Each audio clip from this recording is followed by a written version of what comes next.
প্রায় 15 থেকে 18 বছর পর আবার ক্রিকেট মাঠেরে বাইয়েন। অনেক বছর খেলিছি, এই ক্রিকেটের সাথে আসিলাম। আমরা টিমও আছিল 11 স্টার জালালপুর। ও যাত্রী 15 থেকে 18 বছর আগের সংরক্ষণ করা, খুব যত্ন সহকারে রাখছিলাম। আইজ আমরা জালালপুর পূর্ব মাঠে আইয়া বাইয়ান তোর লগে খেললাম, বোলিং করলাম, ব্যাটিং করলাম।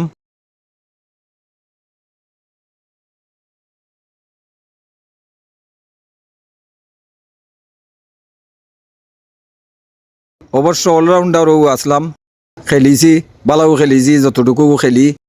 আর বাদ বাকি ফিল্ডিং যে এইরকম দিছি, এখন অনেকেই 2 হাত দিয়া এইরকম ক্যাচ লুপতে পারেন না, 1 হাত দিয়া যেরকম লুপছি। আমার সাথে যারা খেলিছইন এরা কইতা পারবা।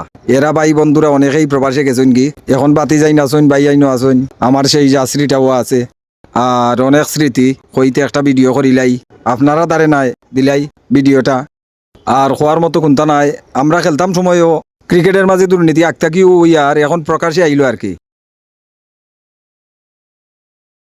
আমরা সময়েও এইরকম হয়েছে, অনেক সময় টুর্নামেন্ট ধরছি, ফার্স্ট থাকি সেকেন্ড রাউন্ডে গিয়া সেমিফাইনালে গেলে দেখা গেছে আমরা চেঞ্জ, ফাইনালে গেলে আমরা চেঞ্জ, অন্য প্লেয়ার আনা হয়েছে, এরপরেও আমরা মাতিছি না ক্রিকেটের সৌন্দর্যের স্বার্থে।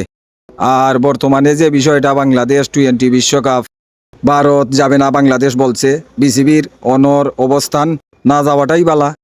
আত্মসম্মান বোধ হচ্ছে সবচেয়ে বড়, আসল হয়েছে দেশের মর্যাদা। ক্রিকেট না খেললেও চলবো, টি20 বিশ্বকাপ এবার।